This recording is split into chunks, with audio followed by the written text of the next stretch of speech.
Feast your eyes on the class of 1974. This thing officially just turned 50 years old this year, and it is in absolutely remarkably good condition, cosmetically and mechanically. This bike is all original, guys. It has 1,280 bikes. If you saw the recent truck unload where we bought in 6 of these classic Armakis, most of them were the smaller ones, the little 90s and 125s. This is the 175, the big dog. This was made by Harley Davidson in the Armaki factory in Italy to Harley Davidson specs in 1974. Armaki was a airplane manufacturer, so they had obviously the ability to make airplane engines and high-tech stuff like that. So they were overqualified for the job, and they did a really nice job with these classics, and not too many of them survive 50 years later with the original paint. I believe, I'm pretty sure these are the original tires on this bike too, with 1,200 original miles. They're Yokohama Trail Sports 319 on the front. Certainly the grips and levers and everything works beautifully on it. The headlight, the tail light, the turn signals, the horn, the original saddle's in good shape. The engine cases, cylinder, exhaust, all look excellent. There's no evidence of the bike being dumped or crashed or abused off-road. Frame rails underneath it look pristine. There's no dents or damage. Even the oil pan underneath it is dent-free. So this is a bike was ridden on the street. I'd been talking to the gentleman who owned this bike for a couple of years. He was sending me pictures. He had these on a pallet rack in his garage. He had a big 4-bay garage with a high ceiling, and he had a pallet rack, and he had them all on display. He never rode them, and he only bought mint original bikes with full provenance. And I'll show you, I've got the original title. This is a 2-owner bike, full provenance on it since it was new. In addition to the title, I also have the I'll bring it over to you, Ron. In addition to the title, I have the original owner's manual. In fact, I have the title. It was purchased by Clayton Huffman in Columbia, Indiana originally. Here it is right here, the owner's manual. And this is the original title from 1974.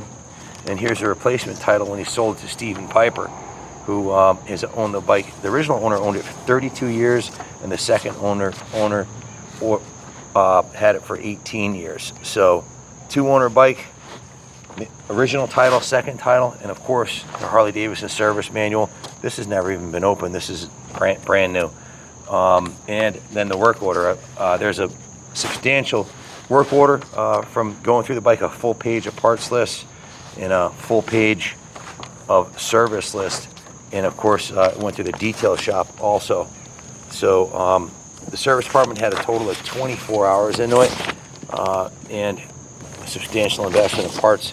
Let me go over what they did first. First thing they did, pulled the air box, inspected and cleaned the air filter, the original air filter, reassembled it, pulled the carb, cleaned all the jets, put the carb in the carb dip tank, replaced all the O-rings and seals, reassembled it after rebuilding it, and put it on the bike, installed it, drained the oil tank, which is in the frame. You can see the oil is up top here. This is in-frame oil.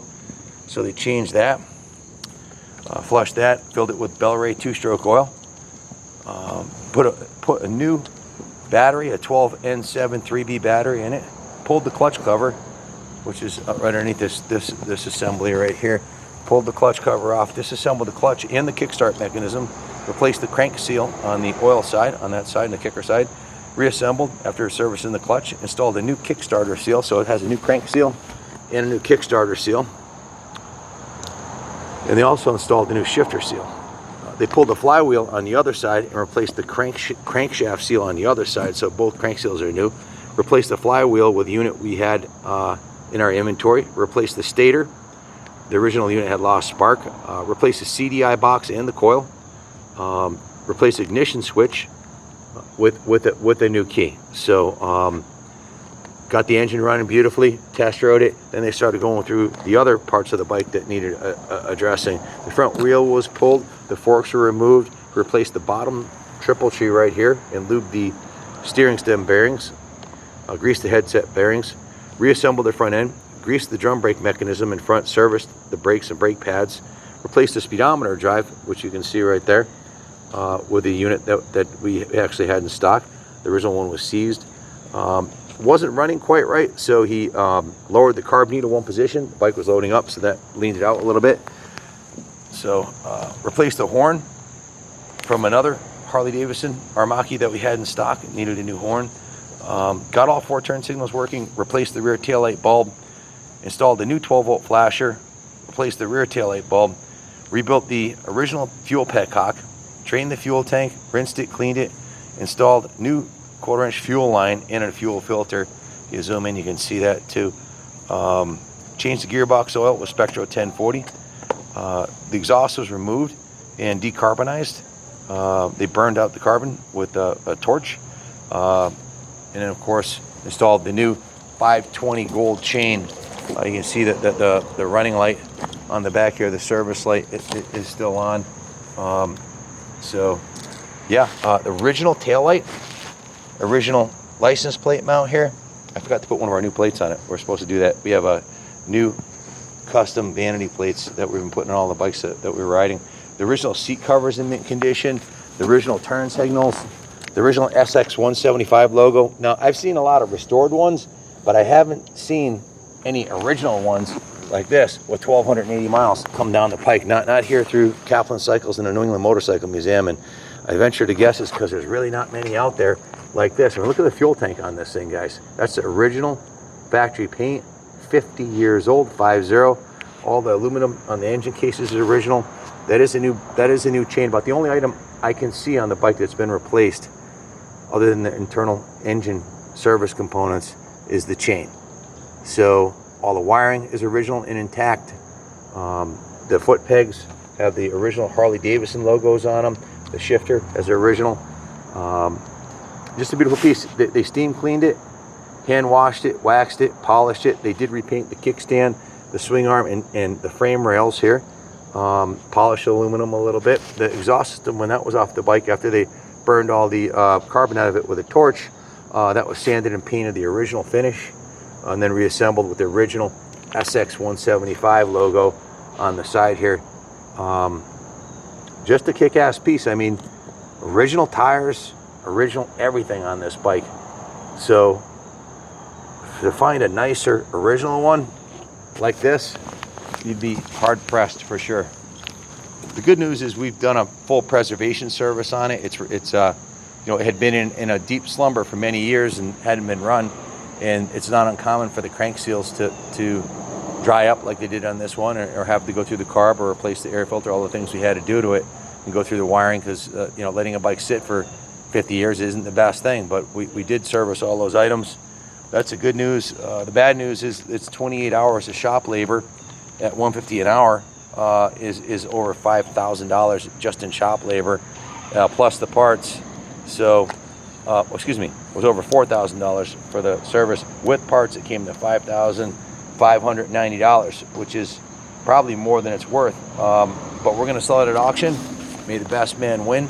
You know, a lot of these projects that we do, a lot of these bikes that we restore, you know we're not going to, you know, we'd be better off working on some a customer's bike and billing them by the hour, parts and labor, and it won't, you know, I guess you could say it's a labor of love. Like we put more into them than they're worth, and when we could be working on someone else's bike and getting paid retail for it. So we got this collection of bikes in. We went through all of them. Some of them needed a little more work than others, but they were all really low hour originals, and that's what inspires me when I see a bike with 1,280 original miles that comes from a collector with full provenance, with the original title, the second owner's title, the manual, and I know where it's been and who had it and how many miles on it, and I know the full history on it. It's easy to get a little carried away trying to take it to the next level. So that's what we did, So definitely a labor of love. So if you've been looking for a classic SX175 to add to your collection, give us a call, 860-454-7024. Now, the engine, I do want to say the engine is a little bit noisy on the bike, and I think it could be the flywheel. The aftermarket flywheel they put on there may have been the wrong one, and it could be the flywheel or it could be the crank bearings. I'm going to find out and talk to the techs tomorrow. They already left. It's 6 o'clock, and they left at 4:30, or excuse me, it's 5:30. They left at 4:30. But the engine's a little noisier than I'd like, but it pulls great. The clutch works great. The transmission works great. All the crank seals and kicker and shifter seals have been done. The carb's done. So all the heavy lifting's done. I'd like to see how we could quiet down the engine a little bit. Either replace the flywheel or maybe it needs to do crank bearings, which aren't a lot of money, but it's a job to do it. So in any event, in the eBay listing, I'll disclose where we're at with it, and it's going up for sale. So we've done more than our part to preserve its history. So we're gonna give it to the next guy to do what he wants to do with it. So if you have any questions, give us a call. Thanks for watching. God bless America.